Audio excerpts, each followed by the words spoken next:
Улсын хурлын арслан намын бүлгийн хувьд парламентын хяналтыг улам бэхжүүлэх, за иргэдийн одоо нийт эрхийг хангах үүднээс бүлгийнхаа дүрмд бүлгийн хуралдааныг одоо нээлттэй хилцүүлэг хэлбэрээр зохион байгуулах боломжийг нээж өгсөн байгаа.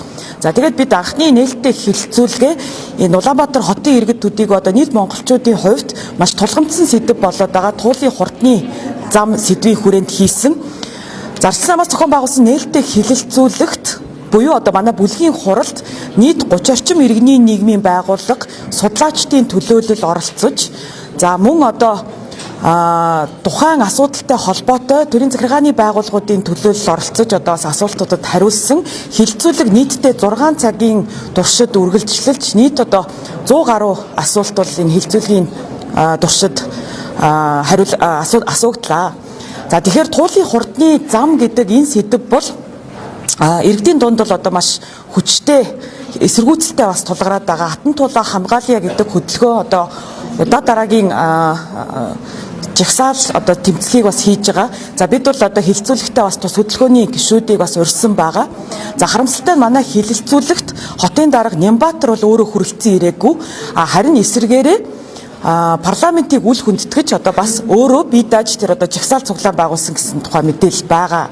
За гисэн хэдий ч манай хилцүүлэгт бол одоо холбогдох яамд буюу байгаль орчин уур амьсгалын өөрчлөлтийн сайд, за зам тээврийн сайд, за мөн одоо усны газар, байгаль орчны одоо бусад агентлагууд, за дээрэс нь одоо хотын 1-р орлогч дарга даваадлаа тэргүүтээ нийслэлийн удирдлагын баг бүрэлдэхүүнүүд хүрэлцэн ирж асуултанд бол хариулсан.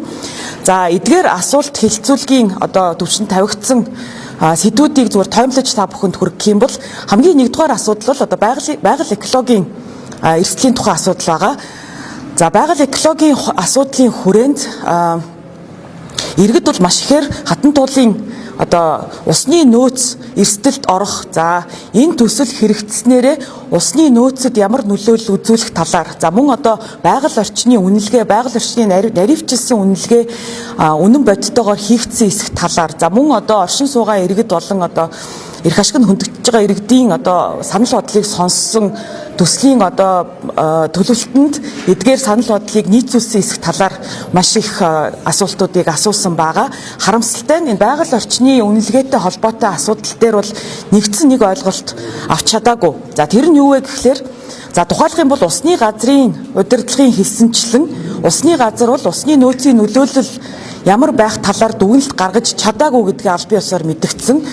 За яагаад вэ гэхлээр нийслэлийн удирдлагаас бол одоо холбогдох трасс төлөвлөлтийн одоо зураг наривчилсан тооцоонуудыг ирүүлээгүй гэсэн одоо агуулгаар усны нөөцийн нөлөөллийн үнэлгээ бол огт хийгдээгүй, усны газрын дүгнэлт яваагүй гэсэн ийм одоо ойлголттой байгаа. За энэ бол одоо бас илэрхий хууль зөрчсөн байж болцсохгүй асуудал байгаа. За энэ чиглэлээр бол арчилсан нам дараагийн одоо бас мэдээлэл хүсэх байдлаар асуудлын араас явж байгаа. За мөн одоо байгаль орчны үнэлгээ болон байгаль орчны наривчилсан үнэлгээтэй холбоотой удаа дараагийн бас асуудлууд яригдсан. За тэр нь юу вэ гэхлээр төслийн одоо гүйцэтгэгч аль хэдийн шалгараад тодорхой хэмжээний урьдчилгаанууд аль хэдийн шилжсэн байсны дараа байгаль орчны одоо наривчилсан үнэлгээ засвартайгаар батлагдаж яваад хэдий хойно саяхан одоо бараг сарын өмнө нэг хүлээн авагдсан талаар мэдээллийг бол одоо холбогдох байгууллагын албан тушаалтнууд өгсөн. За тэгэхээр байгаль орчны үнэлгээтэй холбоотой маш олон асуудлууд байгаа нь бол тодорхой болж байгаамаа. За тухайлах юм бол төслийн бүтээн байгуулалтын явцад 2574 баг нь бүхий гүүрэн байгууламж барина гэсэн байгаа. Гэтэл энэ 2574 бетонын багны 18 нь бүр голынхоо голдрол дотроо. За 2566 баг нь болохоор голынхоо татам хэсэгт барилна гэсэн байж байгаа. За тэгэхээр энэ бүх асуудлууд нь бол одоо эргээд одоо туул голын аюулгүй байдал, за одоо байгаль орчны асуудалд бол одоо ноцтойгоор нөлөөлж болцсохгүй гэсэн байр суурийг бол холбогдох одоо эрдэмтэн судлаач нар бас илэрхийлж байгаамаа. За дээрэс нь энэ туул орчны байгаль орчны асуудал, туул голын байгаль орчны асуудал бол зөвхөн Улаанбаатар хот төдийгүй одоо Монгол улсын хэмжээнд яригдах асуудал гэдгийг бол олон оролцогч нар бас илэрхийлсэн. За тэгээд дээрэс нь энэ экологийн эрсдэл туул голын нөөцтэй холбоотой асуудлаас гадна энэ гоо зүүн хувьд бид энэ одоо Улаанбаатар хотын хамгийн том ландмарк болсон туул голоо ингэж одоо бетонын багнаар хүрээснээр энэ одоо Улаанбаатар хотын гоо зүйд ер нь одоо энэ байгаль орчны үзэсгэлэнт байдлыг хэрхэн яаж алдагдж байгаа талаар ч гэсэндээ оролцогч нар бас дурдж ирсэн юм а. За тэгэхээр мэдээж хэрэг 1 номерын асуудал бол энэ байгаль орчин экологийн асуудал. За 2 дугаарт энэ төсөл үнэхээр боддоор төгжрлийг бууруулах хэсэг талаар бас бодтой хариулт бас авч чадсангүй. За хотын удирдлагын зүгээс бол бид төгжрлийг бууруулах гэдэг ийм төсөл хэрэгжүүлэх гээд байгаамаа гэсэн одоо үндслийг бол тавьж байгаа. Гэтэл яг төгжрөл бодтойгоор хэрхэн яаж буурах талаар мэдээллүүд бол бас туйлын хангалтгүй байлаа. Улаанбаатар хотыг хөгжүүлэх 2040 хөтөлбөр бол одоогоор улсын хурлаар батлагдаагүй байгаа. За энэ төгжрлийн тооцоонууд нь болохоор анх одоо 24 онд батлагдсан 2024-өөс 2028 онд 2028 оны засгийн газрын үйл ажиллагааны хөтөлбөрт дурдгдсан маш олон тооны одоо дэд үтсийн төслүүдийн нийлбэр маягаар төгжрлийн тооцоонууд бас хийгдсэн байгаа. Гэтэл эдгээр төслүүдийн зарим нь бол аливаа зогсоогдсон юм төслүүд байж байгаа. Тэгэхээр энэ төгжрлийн тооцоо бол маш бодиттой бус бас шинжлэх ухааны үндэслэл байхгүй иргэд олон нийтийн бас санаа бодлыг тусгаагүй ийм тооцоонууд явж байгаамаа.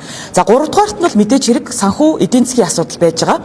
За та бүхэн мэдэж байгаачлан энэ туулын хурдны замын төслийн төсөвт өртөг 2 их найд 345 тэрбум төгрөгийн өртөгтэй байгаа.